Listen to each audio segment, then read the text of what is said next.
The Midlands is always one of the places hardest hit by unemployment, and the recession has only made a bad situation worse. But there are those who think that we've only got ourselves to blame, and with a bit more commitment and effort, many more people in the region could find themselves work. So we decided to put that claim to the test.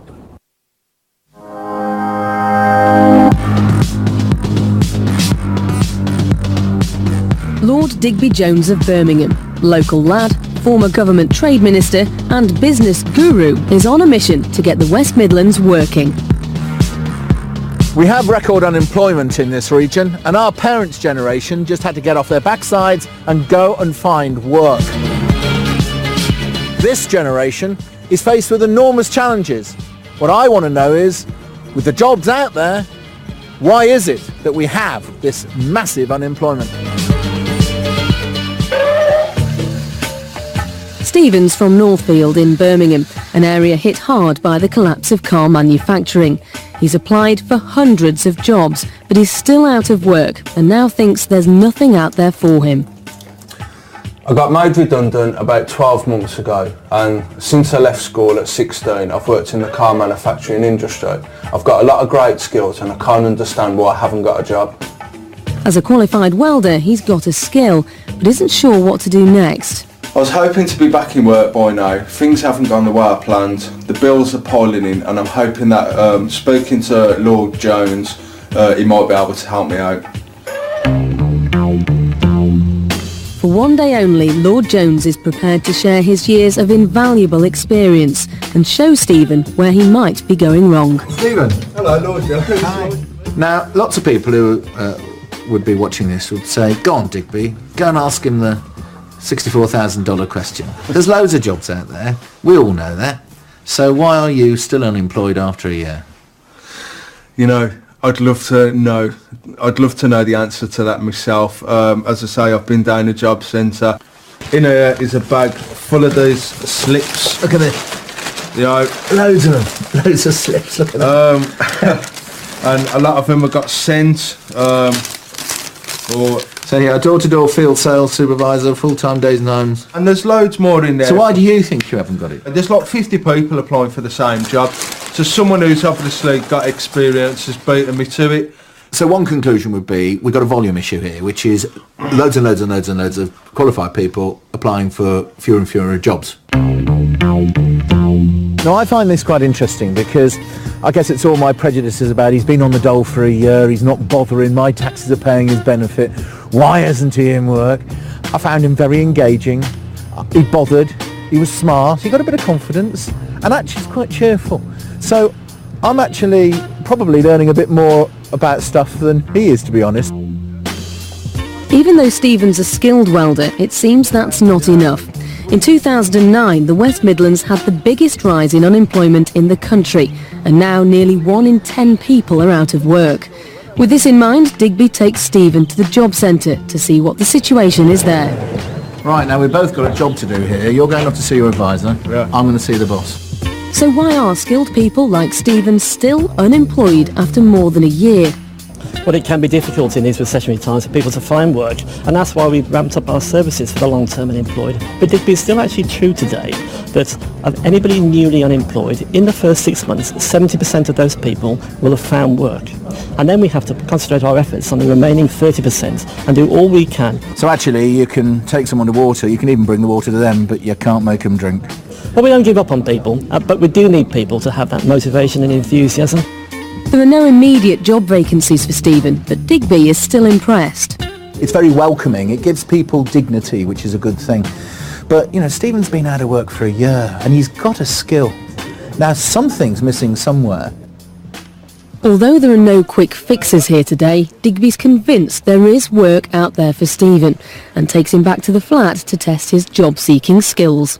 Here are a list of all the fabricators, metal fabricators in Birmingham, and what we're going to do is we're going to cold call a couple of these. I'm just calling up to see if you get any jobs available. I'd get in the fact you're a qualified welder first up. My name's Stephen Ensel. I'm a fully qualified MIG welder. 10 out of 10 for the politeness, the assertiveness, the confidence. I'll send you my CV ASAP. I'd just remove him from the list, because that is wasting your time. What you've got to do is say, this is my project. My project is to go through every single fabricator in Birmingham. Well, it started really well, and I've given him a programme, if you like. Now, the big challenge is he going to follow it through? Is he going to spend day after day after day getting rejections? And I think one of the problems he's had probably is that he's not been following things through. And I don't blame him anyway. Your head must go down. With Stephen making calls, Digby wants to find out why it seems harder in the West Midlands than anywhere else to get work. Well, I think one of the things that we've got to do, Digby, is not think that it's easy for people to get jobs, because it's not. There's not too many jobs out there. So what would you do to put it right? Well, I think the skills issue is a serious one. I mean, you can't carry on being the lowest performing in terms of skills and think that you're going to find your way out of a recession. But you seem to be saying that we've got to say to government, we need help in the way that you've not given us before. This is the hardest hit region by the recession, and we weren't doing brilliantly before that. Yeah. So unless the government looks at this region as a specific case, frankly, the potential to be just a motorway service station on the way to a prosperous northern cities and the prosperous south, and that can't be good for anybody. Huge investment into the region's skills might be the way forward, but where does that leave Stephen? So how did you get on then? Yeah, some of them are very positive. Now what you must do is treat that list as your Bible. Come back to it every day, a few more of them. If they ask for a CV, send it. A week later, ring them up. Did you get it? Everything all right? But you must follow through. That's one of the companies on your list. So I've sorted out a meeting in here. Come on. Yeah, let's go then. Yep. B&B are a fabrication company manufacturing steel for buildings and structures. But are they looking for welders like Stephen?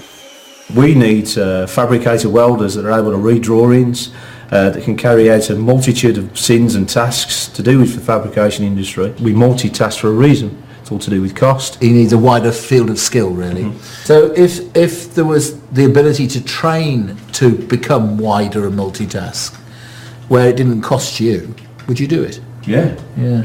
It would be a question of cost, not wanting to do it. Better cost. Although Stephen's a qualified welder, he's just not got the experience they need here. So what do you think about that then? Oh, a bit disappointed, but clearly I need more skills. Yeah. Actually, I think you do. I think we've got to find a way to do that. But I tell you, all is not lost. We're going to back up on the positive side, right? And I'm going to take you to somebody now who might just have the answer. Stephen's realised he needs more skills, but for Digby this isn't an issue. You just need to know where to get them. What is it you actually want support with the most? I need more skills to sort of get what I want to advance. So is there any possible help in that way? The exciting thing is we're government funded, so we can actually speak to employers on your behalf and offer funding for them to support them with subsidised wages, basically. That's great, actually, because one of the problems we had this afternoon was you've got an employer saying, I'll facilitate this and get him better skilled. You've got in Stephen a willing hand who said, I want to learn, but we couldn't square the circle because there was no funding available to help that. Yeah, and we can certainly help with that. That sounds good, doesn't it? No, it's brilliant. Looking forward to it. Well, there you are, chap. That's the end of the day. Tell me how you think it's gone. Well, it's very tiring, but all positive. I've got a lot of good contact. I really think that you now have a damn good chance of getting into the world of work again quite quickly. Yeah. I'm hoping that 2010 will be the turnaround of my life. Thank you. I just want to thank you again. Well, I started this morning on a journey and it's been so interesting. I think I expected to find somebody whose spirits I needed to uplift after a year on the dole. No, he was very positive. But I am left with the feeling that he hasn't been putting the ball in the net enough. And secondly, probably more importantly, and with such emphasis for the rest of the country, we need to get people better skills. And the government, our taxes, need to pay for it. What I'm going to do is I want to come back in 6 months and I want to see just whether he has delivered his part of this deal. Because no matter what we all do, it's down to him at the end of the day. He's got to deliver, and I'm going to check that he does.